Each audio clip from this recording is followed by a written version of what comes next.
let's do a warm welcome to invite to the stage Mr. Calvin Robertson.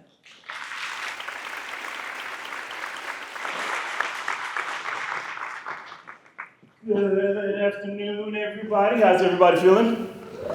All right. Ooh, love the energy. All right, waiting for there we go. All right. Becoming the leader that they have been waiting for. So I am excited to give this talk. When I met up with we met at a conference a couple of years ago, another UX conference, and really hit it off at the time. So when he reached out about this conference, first I had to admit I had FOMO for missing this conference last year. So I was seeing all the cool pictures and things online, and I was like, man, I wish I was there. So here I am, here for 2025. So excited to be here. But when we were talking about what I was gonna present to you all today, he said, oh wow, yeah, we need to talk about that, right? We need to talk about this particular topic because all the things that are happening in our industry right now, all the names, like we heard it before, the names that we have, the layoffs, the inconsistency, the change. And I think it's a time to just take a moment, right? Take a moment to really think about what is UX, and more specifically, what does leadership look like in the UX field, right? Because we don't talk about that enough. In UX, we talk about all the tools, right? The Figmas, whatever your jam is, right? Or Fig Jam is your jam, right? If it's Miro, right? Whatever the tools are, right? We talk about the tools infinitum, but we don't talk about the tools of leadership enough, right? For example, show of hands, how many people in the room, you are currently a leader? You have people reporting to you, right? Okay, good. See a lot of hands, right? How many people in the room aspire to be a leader at some point, right? Soon or eventually? Okay, great, right? How many managers here have their team with them in the conference? Or some people from the team? Nobody? Okay, all right, that's cool. Okay, well, yeah, I remember you. All right. All right, now show of hands. How many people in leadership feel like they were adequately prepared for leadership? Where'd all my hands go? Where'd they go? I don't see any hands, right? And that's the challenge, right? I feel like a lot of the challenges that we have in UX, it's not for the tools, right?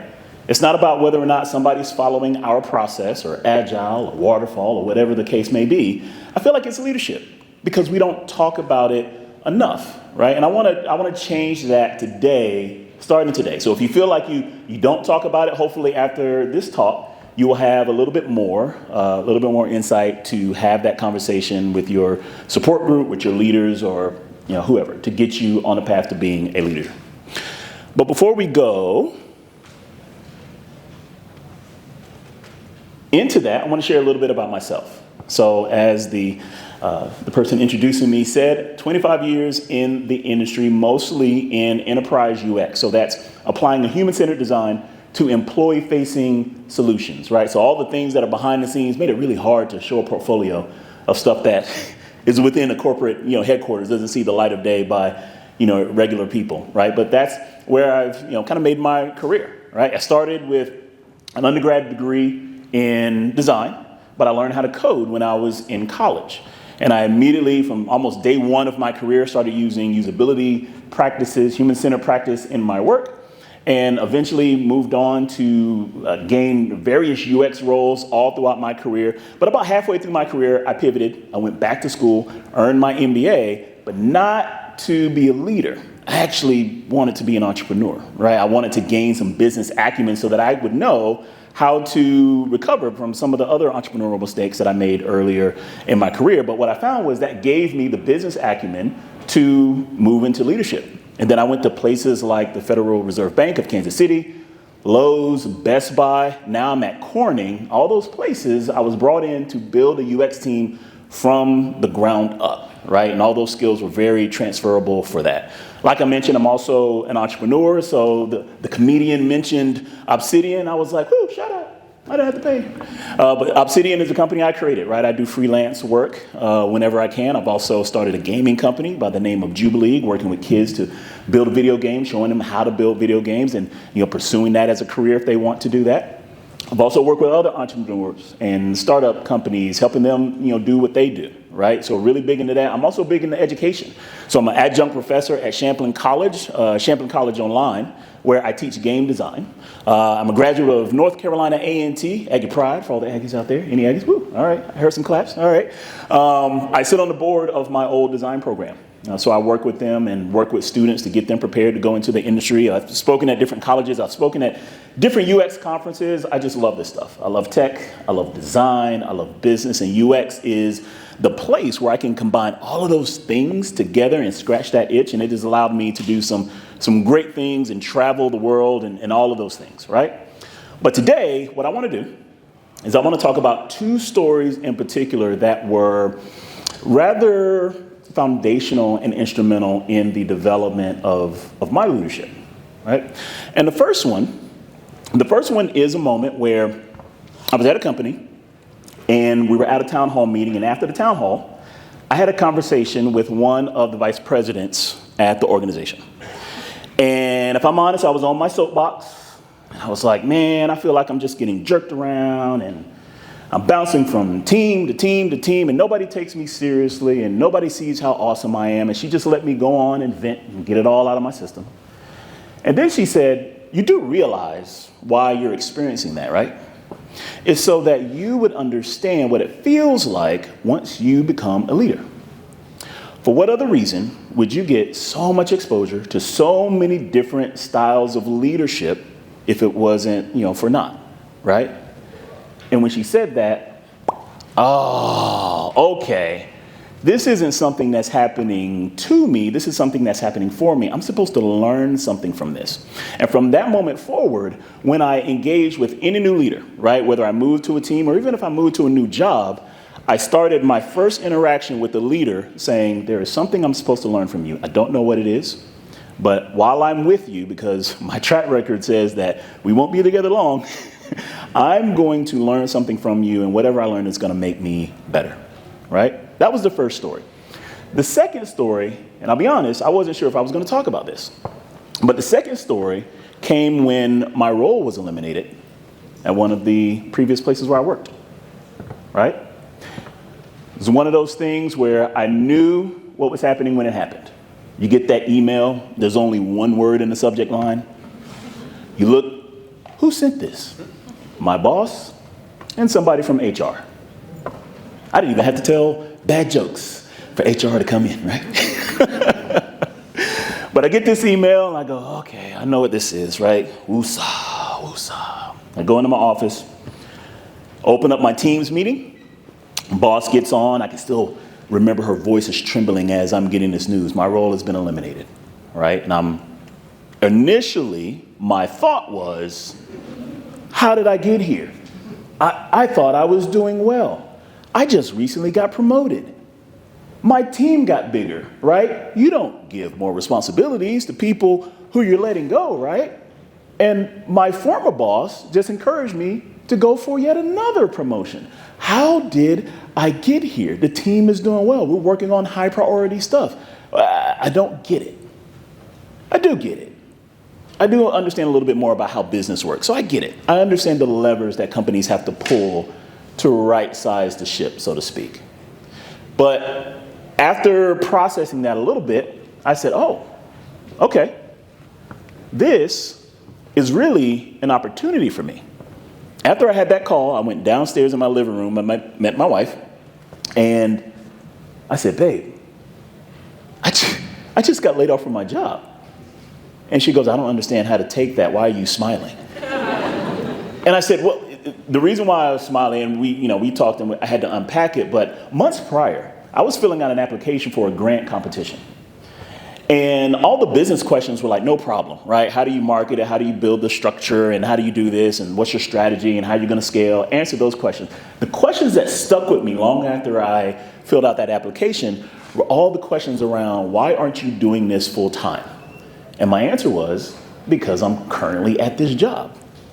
And then they kept asking the question over and over again, just in different ways. Well, what do you have to do to get off of that job so that you can do this business idea that you have full time? I was like, well, in order to do that, I have to supplement my income, and I'm the breadwinner in the house and all these type of things. Well, can you do the full-time thing part-time so that you can do the entrepreneurial thing full-time? I was like, well, no, I can't do that because my job is a high-profile job. I can't do a high-profile job. I have all the answers why I can't do it, and I think that's the reason why that stuck with me.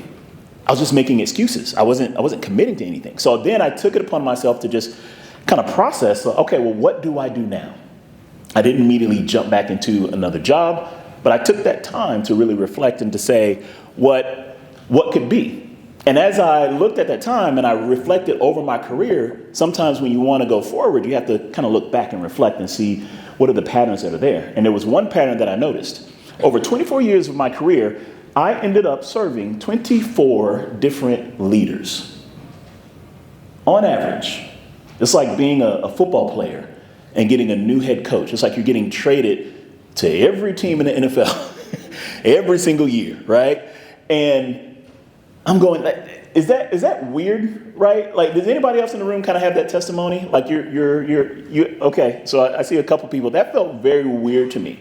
And on top of that, I'm thinking, how was I able to progress? How was I able to grow in my role and my position and do all of that with all of that change, right? And again, I had to go back to that conversation I had with the VP.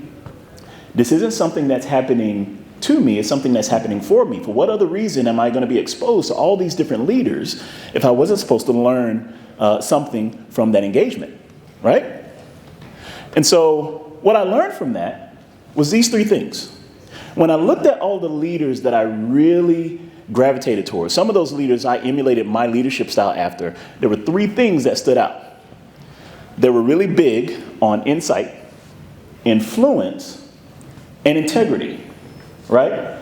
Now, if I'm honest, for those who aspire to be leaders or are currently leaders, do those three things resonate with you? Like as aspirations, like show of hands, if those things kind of resonate, like you want those things, right? And I felt that way too, right? If I'm honest, before I became a leader, when I was an individual contributor, part of the reason why I wanted to do it was because I didn't always agree with some of the decisions that leaders were making. I felt like I had more insight in some cases with some of the leaders that I was supporting and that I was supporting or reporting to, right?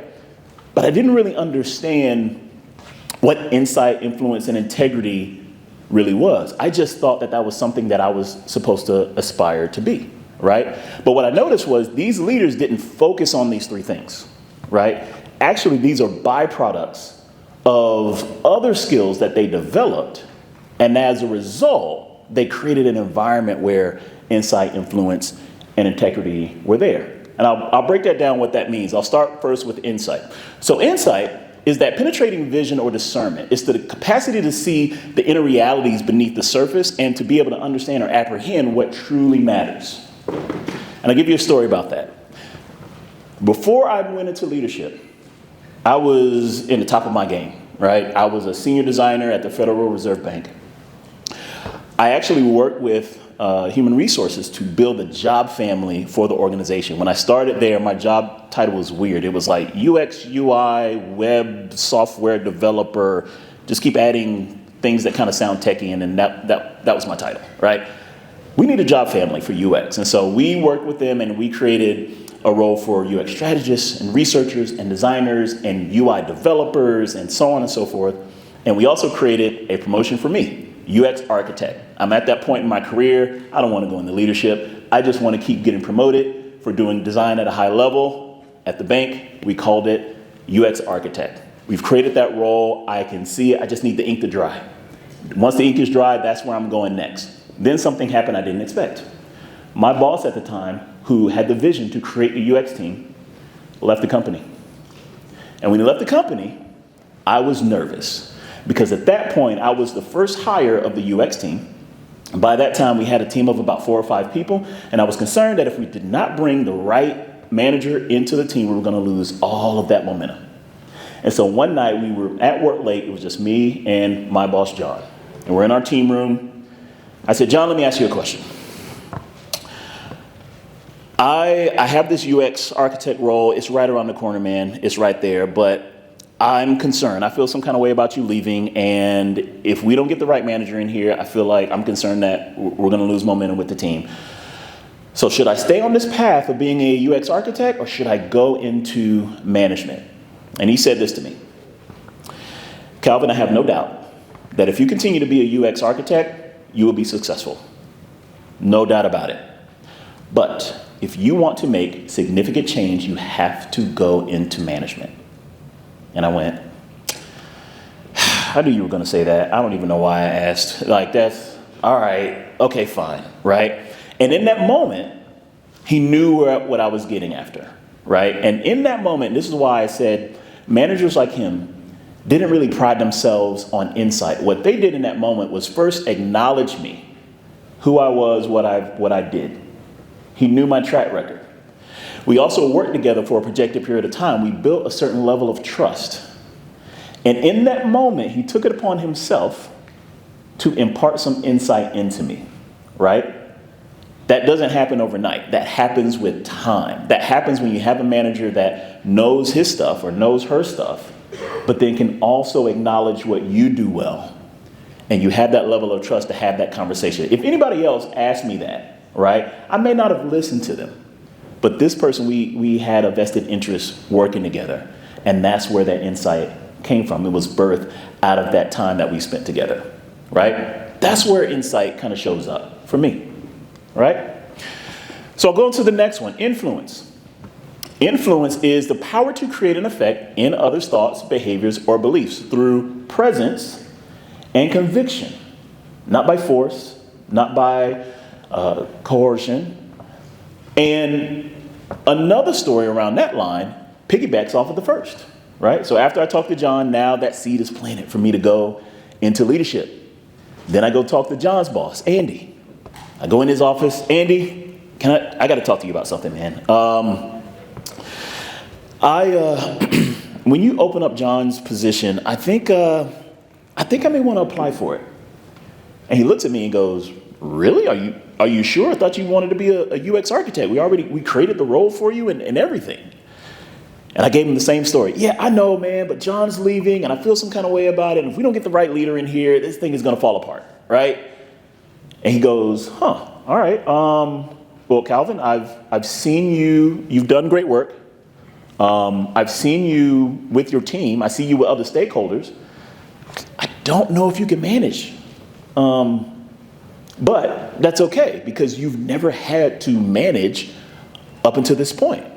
And he was open to entertain me to see if I could fill this position. So once they opened the role, I applied for the role, and eventually I was rewarded the role for John's backup.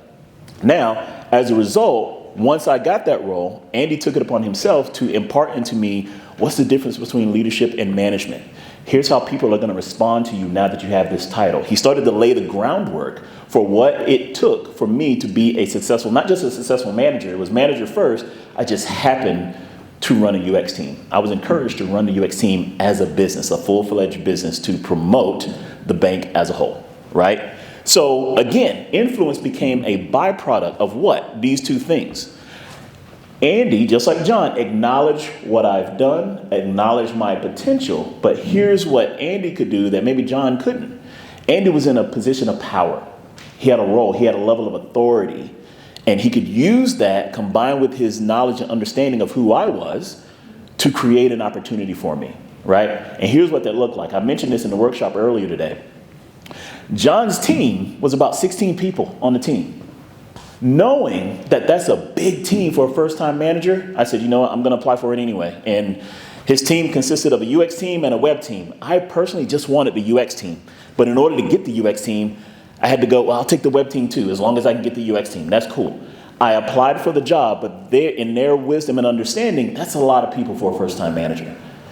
So me applying and taking that first step gave them the understanding that I was serious about this, and they decided to split the team in half and just give me the UX team, and they gave the web team to somebody else. And I was like, I don't know if that would have happened if I didn't move, right? Because ultimately that's what I wanted. But that's how he would use his influence to basically change the rules, change the game, change the environment so that I could be successful after, acknowledging what I could do, right?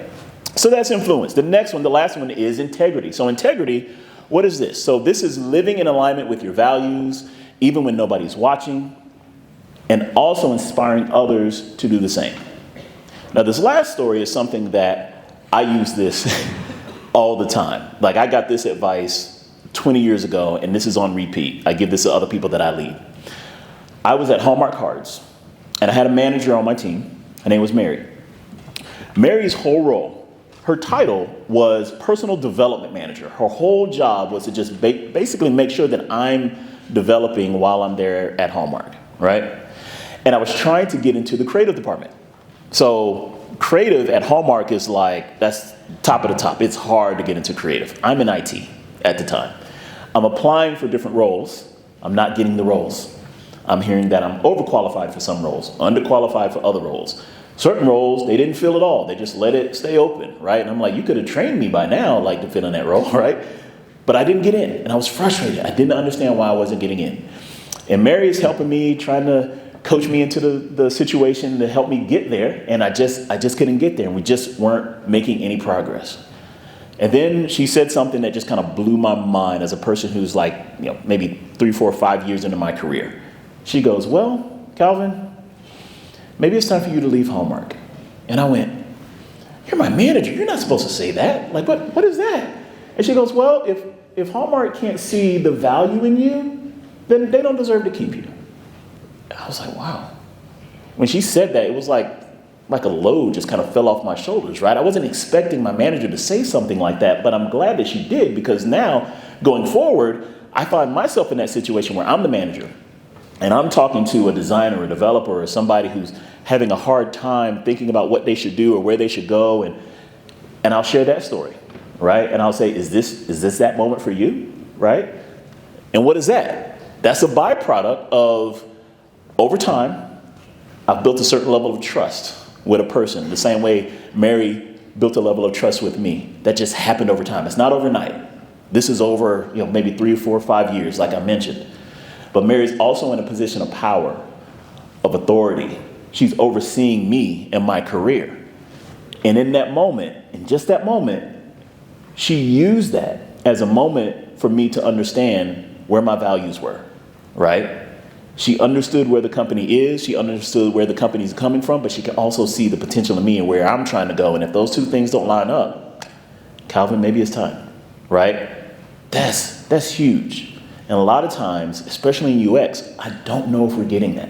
I don't know if we all get that collectively where we are. So when we zoom out, when we think about trust, knowledge, and power, this is what I've been calling overflowing leadership. During that time where I shared with you earlier, when I was laid off from my job and I looked at all those bosses that I looked at over the 24 years, what I noticed was those bosses, the ones that I emulated a lot of my leadership style from, they were really big on this. And they would teach me various things like this. And I would learn this from other leaders along the way. Because if you can nail these are the soft skills. We call them soft skills, but they're pretty hard to really do right. But if you do them right, the byproduct is the influence and the insight and the integrity that we've been talking about, right? But again, when you go into leadership, we talk about the higher level things, right? Like in the workshop, I also mentioned like being an influencer, social media influencer. You ever notice when we talk about social media influencers, we put more emphasis on the influencer and not the influenced, right? We do all these things about how can I get this person to get my product and all those type of things, and we pay them a lot of money, but then do we ever really go back and see what was the downstream effect with those that are influenced? Why don't we do that? That's the soft skill stuff that I'm talking about. And if you do that well, the integrity, the insight, influence, it just happens, right? Also, when you focus on those soft skills, there's a ripple effect that happens. The ripple effect looks like this. When you develop trust, power, and knowledge, this is what you start to feel from different people. The people on your team say things like, I feel seen. I feel like I'm trusted to make decisions. I feel like I can make a mistake and my boss won't beat me up for it, right? I feel like I'm empowered. I feel like I have autonomy. I feel like I can make certain decisions without having to check in with my boss on every single thing. I feel acknowledged. I feel like you see me. I feel like my work matters here. Those are some of the things, if you're hearing those things, it's probably because you're operating with a certain level of trust, knowledge, and power, right levels of power. But the ripple effect also goes the other way. So if people feel like they are not trusted, or they recoil, or they retreat, right? Or they're not speaking up, is there trust there? As a manager, as a leader, have you created an environment of trust, right? Do you feel like you are unacknowledged? Now, I know unacknowledged may not sound like a dictionary word. I looked it up. Unacknowledged, I use that word for a certain reason. Unacknowledged, and unfortunately I've felt this, where people see you, but they are choosing not to acknowledge your presence, your work, your value, or what have you, right? You're not ignored. They're making a conscious decision to not do that. Same thing with depowering, right? Just like within a piece of electronics, right? Something that has all the capability of holding power, and you on purpose withdraw power from it so that you can't maximize the value of it, right? As a leader, if you're feeling some of those things, that's where the ripple effect is kind of working, against you and the team. So if you didn't hear anything else I said today, leadership is not for you. It is for the people that are in your care. And I'll steal a slogan. This is one of my favorite slogans, and it's from Hallmark. When you care enough to send the very best, right? I'm going to steal that in this case, right? When you care enough for the people that are in your care, you will send the very best. You will learn what you need to learn to be able to serve the people that are in your care, because ultimately that's what leadership is about, right? But then when you think about that, it's like, well, what do you do? Where do you start? It just starts with a conversation like I'm having with you right now. It starts with a conversation with your support team or your support system or your spouse or your family members about your aspirations for leadership, right? It starts with your leaders, if you can have that conversation there, right? And this is one of my favorite proverbs, and it says, without consultation, plans are frustrated, but with many counselors, they succeed. You can't do this alone.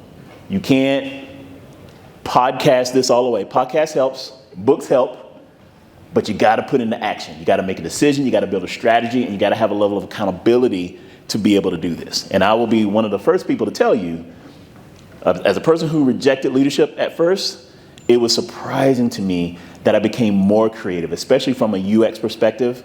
Strangely, I became more creative the more I became a leader, because I was using a different side of my brain. I was developing other skills, and I could see things more clearly that I couldn't see before, or that my team couldn't see before. But those were the things that they needed to be able to grow, right? So that is, I said, all that I have for you today. Thank you.